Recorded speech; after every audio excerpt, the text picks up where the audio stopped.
Tonight, we witness a seismic shift in the skies, a change that redefines global power, trade, and technology. For decades, aviation was a duopoly. Boeing and Airbus ruled the skies. But now, China, the world's fastest-growing aviation market, is making a decisive break from Boeing. This isn't just about buying planes, it's a calculated move with profound consequences for American industry and the future of flight. China is no longer just a customer, it's becoming a creator and kingmaker.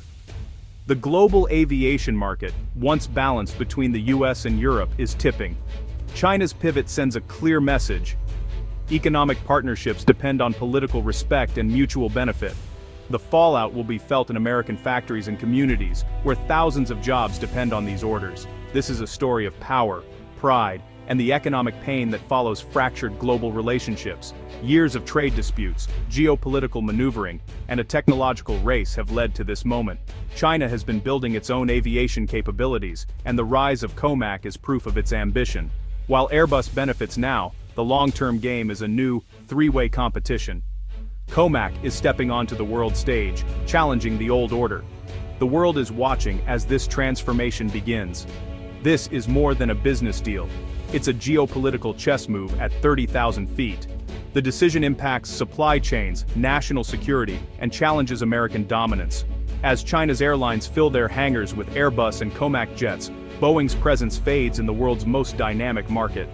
The map of global influence is being redrawn, starting with the simple decision of which planes to buy. The Boeing-China relationship was once a cornerstone of US-China ties. It began over 50 years ago, symbolizing cooperation and opening. In 1972, after Nixon's visit, China ordered its first Boeing jets, a bridge between two worlds. As China's economy boomed, Boeing became its premier supplier, selling thousands of planes and supporting American jobs. For years, 1 in 4 Boeing commercial planes went to China. Boeing invested deeply, training pilots, developing air traffic systems, and opening a finishing plant in Zhoushan. The goal was to embed Boeing in China's aviation future, but this deep integration made Boeing vulnerable, a symbol of the US-China economic relationship. When political winds shifted, Boeing became a bargaining chip in larger disputes.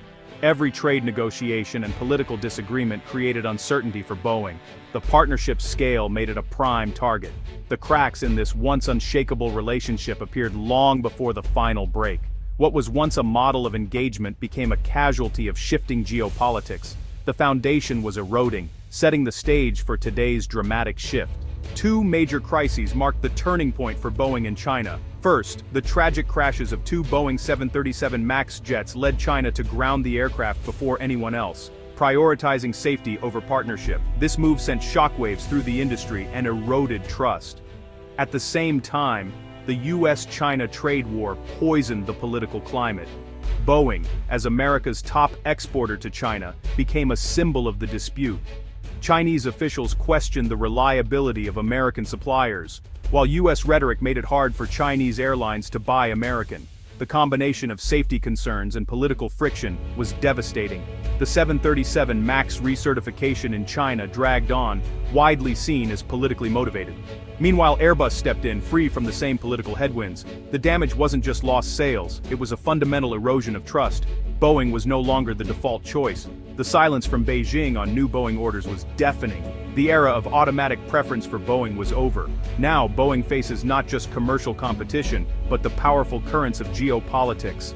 The shift away from Boeing is now official policy, confirmed by massive orders. In 2024, China's Big Three airlines announced a colossal order for nearly 300 Airbus A320neo jets. Boeing was left out. Airbus has secured over 400 new aircraft orders from Chinese carriers. Boeing's new orders have dwindled to almost zero. The word diversified in China's procurement strategy signals less reliance on Boeing. Smaller airlines and budget carriers are also choosing Airbus and the homegrown COMAC C919. Pilots, maintenance crews, and infrastructure are all shifting to Airbus and COMAC systems. This systemic change makes it harder for Boeing to return, even if politics improve. Just a decade ago, Boeing expected to capture half of China's booming market. Now, those forecasts are a distant memory. The current reality: empty order books and a closed door. Chinese airline leaders now ask, why bet our future on a supplier subject to unpredictable politics? This sentiment dominates Chinese boardrooms today. At the heart of China's strategy is its own champion, COMAC. Founded in 2008, COMAC's mission was clear: break the Airbus-Boeing duopoly. The result, the C919, a jet designed to compete with the Boeing 737 and Airbus A320. After years of development, the C919 entered service in 2023. While it still uses some Western components, the airframe and systems are Chinese. The government is aggressively promoting the C919, with state-owned airlines placing large orders. Over 1,000 orders and commitments, almost all domestic, guarantee a strong production run. The strategy: dominate at home, then compete abroad. Massive subsidies and regulatory support ensure the C919's success. Flying on a Chinese-made jet is now a point of national pride. COMAC is working to certify the C919 internationally, targeting Asia, Africa, and Latin America first. The C919 isn't a global competitor overnight, but it's now the third major player. For Boeing, even a political thaw won't restore the old market. Competition is here to stay. As Boeing faltered, Airbus seized the opportunity. Airbus positioned itself as the reliable, apolitical partner, investing heavily in China. Its A320 assembly line in Tianjin, opened in 2008, became a symbol of partnership.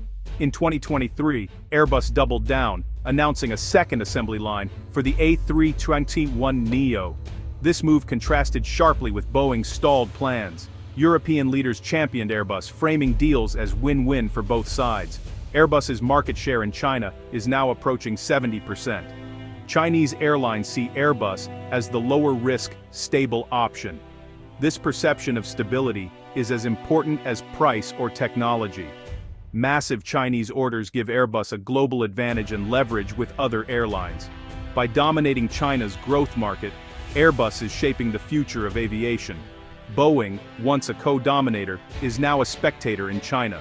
The economic consequences for Boeing and the US are severe. Losing China means tens of billions in lost revenue and impacts hundreds of American suppliers. The ultimate cost: American jobs. Politically, China is using its market power as a tool of foreign policy.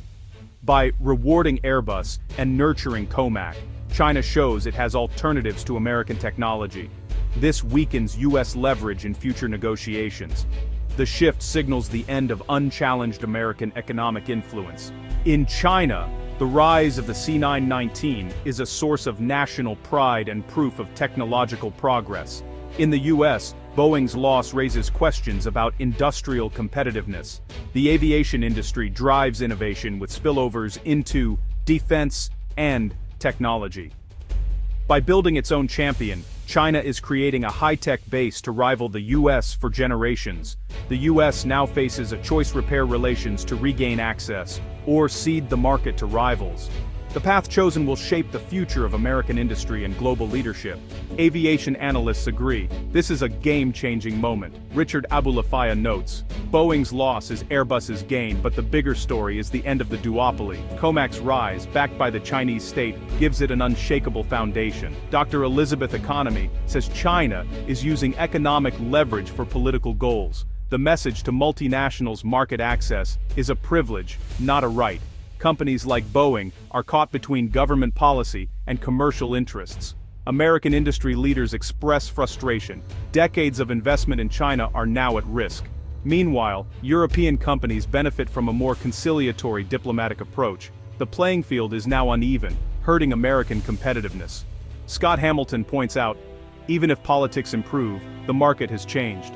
Airlines have signed long-term contracts with Airbus and started integrating the C919. Rebuilding market share would take years and deep discounts. The window for easy reconciliation has closed. Boeing faces a long, uphill battle. Why does this story matter? It's a powerful symbol of a world in transition. The shift in China's aviation market reflects a larger realignment of global power. Economic interdependence is no longer a guarantee of stable relations. It can be weaponized. The US is learning that technological leadership isn't always enough. Geopolitics can trump economics. The rise of COMAC challenges Western supremacy and signals a new three-way race for the future of aviation. This will reshape supply chains, investment, and technology for years to come. The competition is now between Seattle, Toulouse, and Shanghai. This story forces us to ask, how should the West navigate a world where market access is politicized? The choices made in Washington, Brussels, and Beijing will define the next generation. This isn't just a business story, it affects jobs, international relations, and the balance of power. The comfortable assumptions of the past are gone. The rules are being rewritten. The saga of Boeing, Airbus, and COMAC is just the first chapter of this new era. How do you see this shift impacting the US and its place in the world? Join the conversation. Good night.